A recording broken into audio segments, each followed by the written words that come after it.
नमस्कार. मनातल्या कल्पना सत्यात उतरवणं हेच माणसाच्या आयुष्यातलं खरं आव्हान असतं. कोणत्याही क्षेत्रात नेतृत्व करणं म्हणजे हुकूमत गाजवणं नसून जबाबदारी स्वीकारून लोकांना योग्य दिशा दाखवून त्यांना सोबत घेऊन प्रगती करणं होय. एखादा ज्या कर्मानं दुसऱ्याला छळतो त्याच कर्मानं त्याचा सर्वनाश होतो. मग कितीही ताकद किंवा पैसा असू द्यात. म्हणून कोणालाही वाटेल तसं बोलू नये, कारण नियती बदला घेते. आपण सगळेच आपापला उद्याचा दिवस अधिक सुखी आणि समृद्ध करण्यासाठी अधिक कष्ट घेतो, चांगलं काम करतो आणि उद्याचा दिवस उगवतो. तो उगवला की त्याचा चांगल्या प्रकारे आस्वाद न घेता पुन्हा पुढच्या उद्यासाठी अधिक काम करण्याच्या तयारीला लागतो. या सगळ्यात आजचा चांगला उत्तम कधी निघून गेला तेच कळत नाही.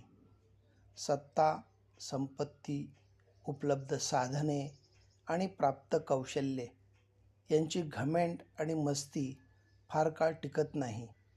अति झाले की नियती एका फटक्यात भल्याभल्यांची माती करते. आयुष्यातील सर्वात मोठी शिक्षा म्हणजे स्वतःला समजावून घेणं. जेव्हा आपण स्वतःला समजावून घेऊ तेव्हा जगाशी संवाद साधणं सोपं जातं.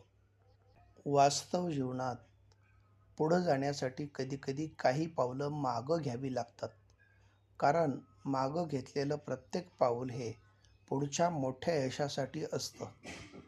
आयुष्यात काही गोष्टींना वेळीच पूर्णविराम देता आला की बऱ्याच गोष्टी पूर्ण करणं सोपं होतं.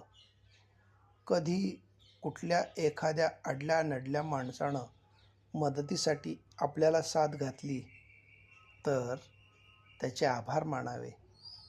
ईश्वराचेही आभार मानावे, कारण ईश्वर इतका समर्थ असताना, शक्तिमान असतानाही त्या अडल्या नडल्या माणसाच्या, त्या गरजू माणसाला मदत करण्यासाठी त्यानं आपली निवड केली आहे. धन्यवाद.